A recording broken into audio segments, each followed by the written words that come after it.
Assalamualaikum warahmatullahi wabarakatuh. Kembali lagi bersama kami di pembicaraan Nongki, nongkrong bareng Gen Z.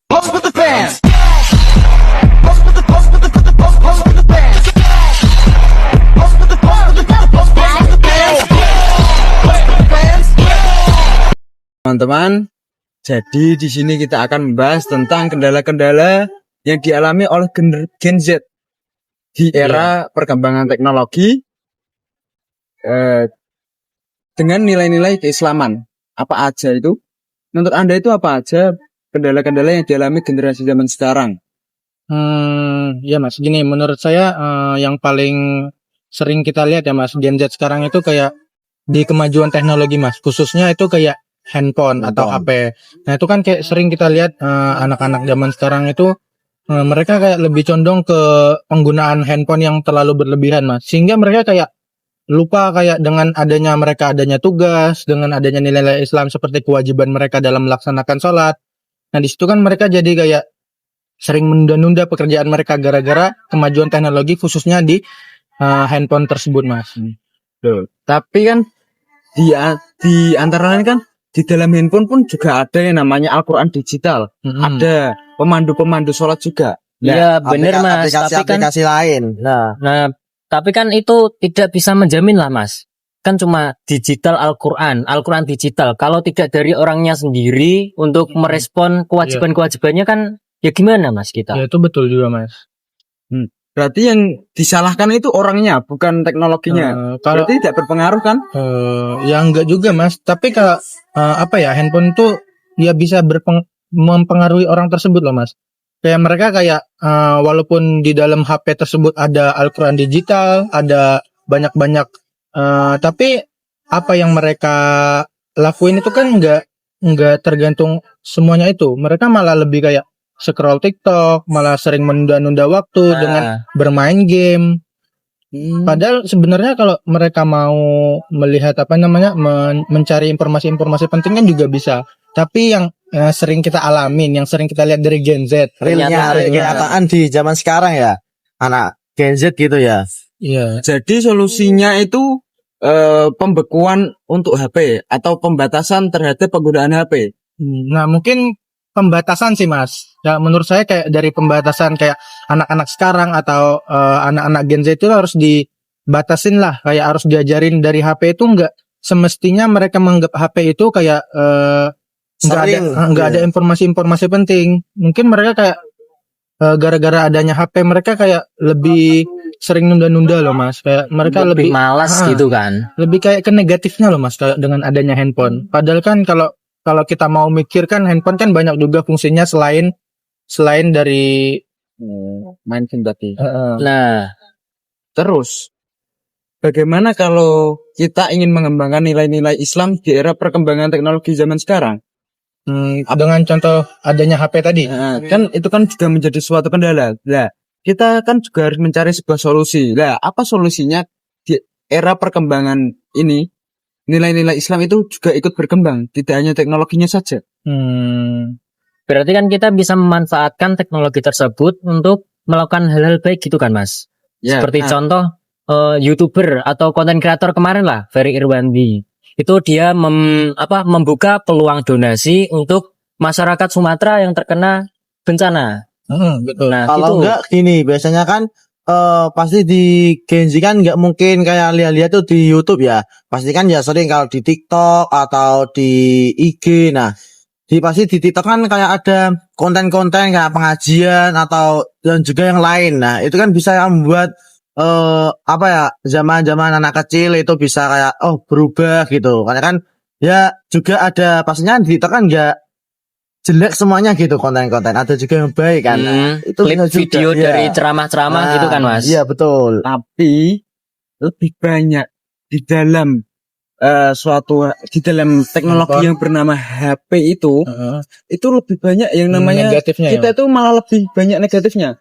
Dulu sebelum adanya handphone, kita itu ingin melakukan sebuah perjudian itu susah banget. Kita harus datangi ke tempatnya dulu. Bener tapi sih, zaman Mas. sekarang dengan adanya handphone kita main judi, tinggal main judi. Ya, kan gampang sekali. Setelah itu ada prostitusi juga. Dulu ketika kita ingin zaman orang-orang dulu ketika ingin melakukan suatu hubungan ilegal itu susah banget. Kita harus mencari tempat yang aman, kita harus mendatangi suatu tempat agar bisa tidak diketahui orang lain. Dan di zaman sekarang dengan adanya HP kita hanya harus membuka itu gratis. Waduh. Ini kok pembahasannya gini ya? Berarti dengan adanya handphone itu kita lebih mudah kayak Mas mengarah ke lebih negatifnya. Jadi kurang solusinya. Kurang solusinya. Mungkin ya solusinya itu dari Gen Z-nya itu sendiri loh Mas. Iya. Kayak dari kesadaran dari mereka itu. Berarti gadgetnya harus memiliki filter gitu kan Mas? Iya. Abang ya? Biasanya kan Harus juga di Gen Z kan ada karakteristik pasti kan dia tidak semua orang, dan juga karakteristik Gen Z kan dia nggak baik kan, tapi juga itu mempengaruhi karakteristik di Gen Z itu.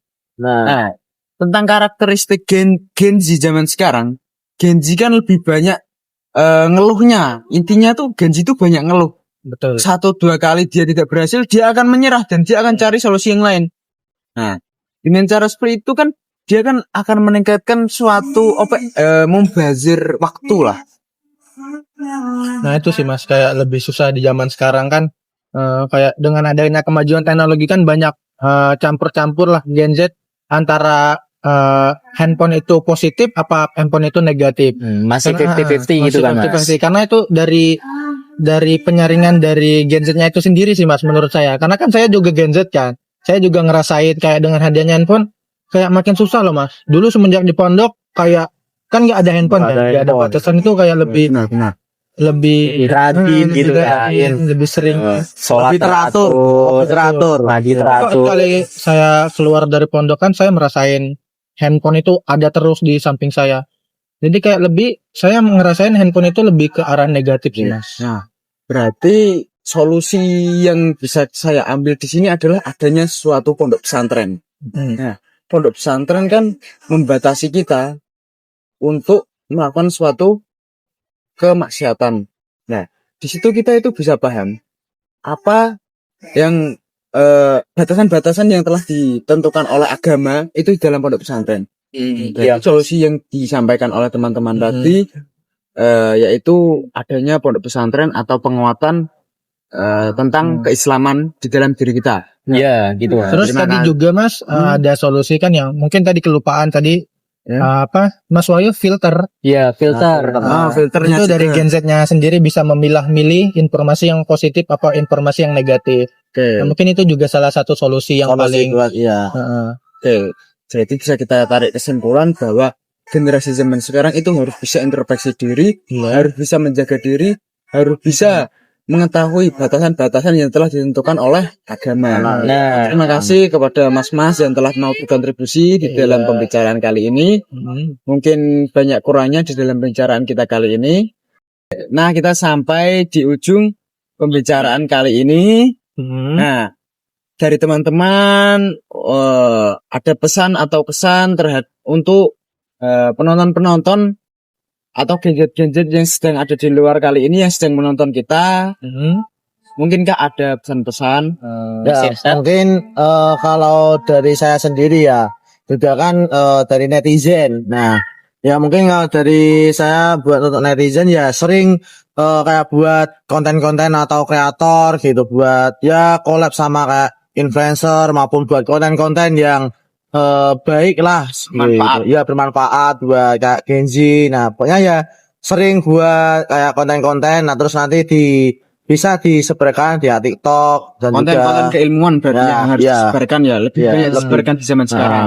Nah, mungkin dari saya kan pesan dan harapan saya ya untuk yang menonton video ini atau untuk teman-teman Gen Z yang ada di rumah mungkin tadi yang sesuai pembahasan kita lebih kayak milih informasi Mas. Jadi kalau ada informasi negatif, ada suatu informasi jangan langsung percaya informasi itu benar. Nah, jadi kita harus benar-benar mencari informasinya, mencari faktanya, kebenarannya. Dan harapannya ya semoga dengan adanya teknologi ini kita sebagai Gen Z kan lebih kayak sadar diri. Ya, Jadi betul. kita harus tidak harus langsung percaya sebuah informasi hoak. Iya. Kadang kan Iya. kita terlalu termakan hoak kan. Iya, gitu Mas. Itu salah satu harapan saya untuk yang menonton video ini atau teman-teman yang ada di rumah. Cukup. Kalau dari saya, pesan serta harapan saya tuh, kalian para penonton tuh jangan cuma asik scroll TikTok, scroll medsos, Betul. tapi juga harus bisa menangani kewajiban-kewajiban kalian. Udah, itu Mas. Nah, terima kasih atas jawaban-jawaban yang telah disampaikan oleh teman-teman kita. Semoga bisa memotivasi kita untuk menjadi Amin. pribadi yang lebih baik, Amin, amin. Amin Mas. menjadi pribadi yang lebih taat terhadap agama, dan kita bisa menjadi generasi Z atau Gen Z yang bermanfaat bagi agama, nusa, dan bangsa. Mungkin itu saja yang dapat kita sampaikan. Terima kasih kepada penonton yang telah meluangkan waktu untuk menonton kami, dan teman-teman yang telah memberikan pendapat-pendapat atau jawaban-jawaban yang bermanfaat bagi teman-teman di luar sana. Iya, Wah, Mas, sama-sama. Wabillahi taufiq wal hidayah. Wassalamualaikum warahmatullahi wabarakatuh. Waalaikumsalam warahmatullahi wabarakatuh.